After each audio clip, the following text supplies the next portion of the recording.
What can we even say about the month of May? It's been chilly. I mean, it's been nice. Beautiful day. But it has been a bit chilly and rainy the majority of it. What happened? I haven't been able to read a ton. Why?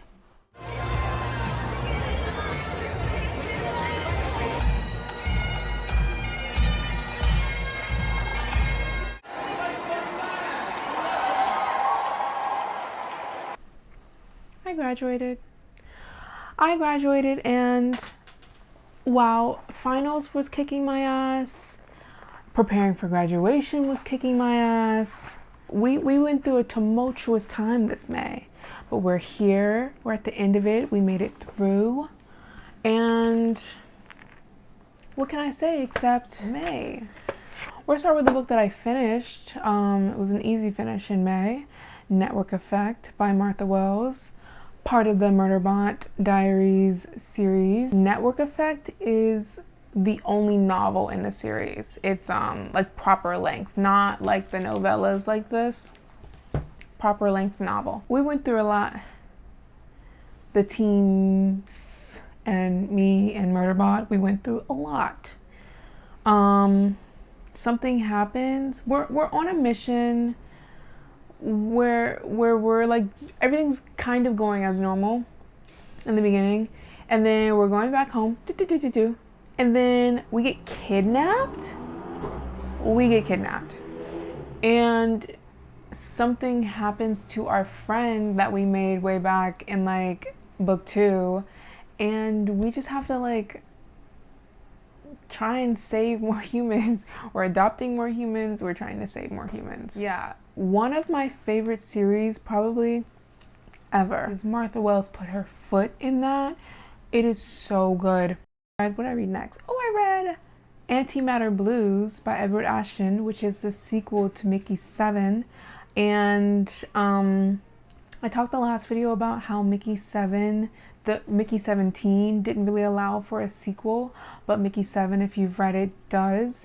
And they go through the consequences of Mickey's actions in Mickey 7 at the end of Mickey 7, and they have to go through that in Antimatter Blues. This one was a little bit, well, this and like the first one, so it goes through what it means to be like a sentient species and like an intelligent alien species when you're obviously like colonizing a planet. So you want that planet, and you either want to eradicate the species on there or you want to come to some sort of deal.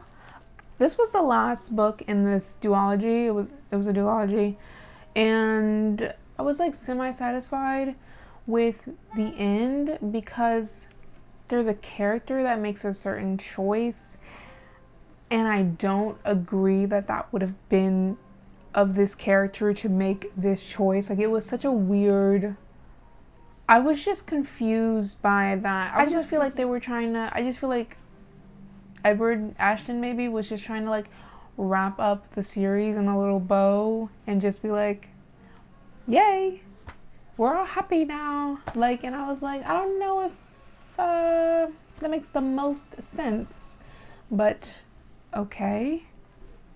There will not be a sequel movie, and if there is, it will not look anything like the book. Mickey 17 barely looked like Mickey 7. So if you want more of Mickey 7 teen, you should read Mickey 7 and Antimatter Blues.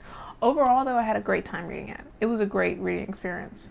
Funny, crazy, people are stupid, but we get some character arcs. After Antimatter Blues, I read The Better Sister by Alafair Burke. It's gonna be a Prime series.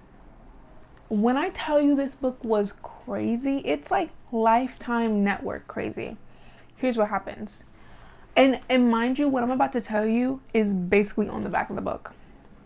Two sisters. They grew up in like Midwest, Chicago area, whatever. There's a younger one, there's an older one. The older one, she's kind of batshit crazy. Like, not even gonna lie, she's kind of crazy. And she is like older, so she like grows up, she gets married, she has a kid. Whatever. That's her life. The younger sister, she's like, I gotta get the fuck out of this town. She goes to New York. They say she goes to an Ivy in New York, Columbia. She goes to New York and she goes to school. She gets a great job and she's like, you know, in her career. She's like making money moves. What happens? Sister and her husband broke up. Sister is found with their son in the pool. Bitch, did you try to drown your son? That's what we're wondering. So husband's like, I can't take it anymore. I gotta go. He divorces her and he eventually moves to New York also. They're friends and whatever. But guess who ends up getting married? The younger sister to the older sister's ex-husband. And they live happily ever after. Boom. 10, 15 years later, we're still in New York. I'm younger sister. I'm raising my older sister's son as my son, basically. So like they are one family unit. Ex-husband, younger sister, and the son that is her stepson nephew. Yeah. So what happens? Because this is all introductory. What happens is that we're going to take a vacation in our East Hampton home. Guess who's found dead? Murdered. The ex-husband. Crazier part, guess who the suspect is? The son. The son! And it's like, what? So the two sisters have to band together and try and figure out, hey, how are we going to get our son? How are we going to help our son? Basically. That's the story. Now, whoever pitched this as a series deserves a raise because yes. The answer is yes. Besides the point. So, that's the better sister. After that, I guess I wanted some more craziness. I read Giovanni's Room. I actually started reading System Collapse, the 6th book, in the Murderbot Diaries, but then in between that, I started and finished Giovanni's Room, which actually I'll talk about here. So I read Giovanni's Room. I finished this morning. I read this both as like book and audiobook because that was really the only way I was going to get through it, and it was something that I had out on Libby and my hold was running out, so I was like, and I had this hold maybe 3 separate times. I've been trying to read this book ever since like 2 Black History Months ago. The start, you're not really quite sure why you're caring about it in the start.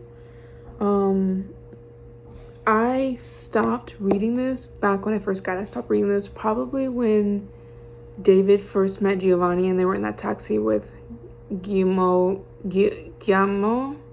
and Jacques and Giovanni and David, and they were going to that other location so they could drink more and have breakfast, but which is crazy. Paris in the 50s, I guess. I mean, if you don't know, I'm gonna read the back. Set in the 1950s Paris of American expatriates, liaisons, and violence, a young man finds himself caught between desire and conventional morality. With a sharp, probing imagination, James Baldwin's now classic narrative delves into the mystery of loving and creates a moving, highly controversial story of death and passion that reveals the unspoken complexities of the human heart. Yes, it does just that. This is my first James Baldwin, and if you've never read a James Baldwin, you might think, yeah, contemporary classic, modern classic, like, sure, because he's written these books and he's talking about these important topics, but you don't understand, or at least I didn't understand until I read Giovanni's Room, or one of his writings. The way James Baldwin writes emotion, like human emotion, the human condition, the way he describes the human condition is something like I've really never read before, or if I have, it's rare. It's in such a raw way that it's like you're reading this and you're like, I wouldn't know how to verbalize these emotions so much, but this is how it would feel in my body. When he's describing these feelings that you don't know quite how to talk about, you don't know quite how to name, you don't know quite how to feel. And he talks about that. David, the main character, irritating head ass. He is struggling with his internalized homophobia. His internal battle is not so much internal sometimes. Sometimes he makes it everybody's problem.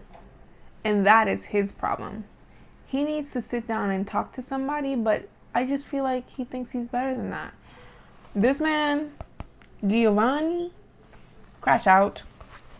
But it's okay because it's low-key warranted. So is it it is a crash out still, but it's justified. Giovanni's Room. And then I went into System Collapse, also by Martha Wells, 6th book in the series. Great. Amazing. What happens is that Murderbot seems to be malfunctioning due to redacted. We don't want to talk about it, and we don't even want to think about it. We're just going to sit here and try and do our jobs. And because of redacted, Murderbot doesn't trust itself all the time, but yeah. I wish the series could get 10 more books at least. I need this series to last as long as I do on this earth. But yeah, that was it. I tried to drag it out, but honey, we can't drag out 5 books. 5 books is 5 books. But as far as any plans for my next books, I think I might return to Parable of the Sower. I think I might read this Spanish book that I have because I can feel my habilidades dwindling drastically. And what else? It was in my pocket notebook. Let me go grab that. Okay. Let's see. The list of books that I could read. Dostoevsky.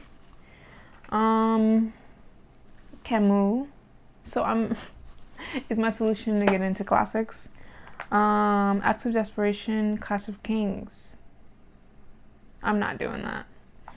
I'm not doing that. I might do a Dostoevsky and I might do Camus. It just seems like the type of book I would want to take notes on, which would obviously make me a slower reader, which is fine. It just will require a little bit more time. And you know what? Right now I have time. So maybe I should do that. Yeah. But really what's next is... honestly, I haven't a clue. I have not a clue. May reads. Alright. Adios.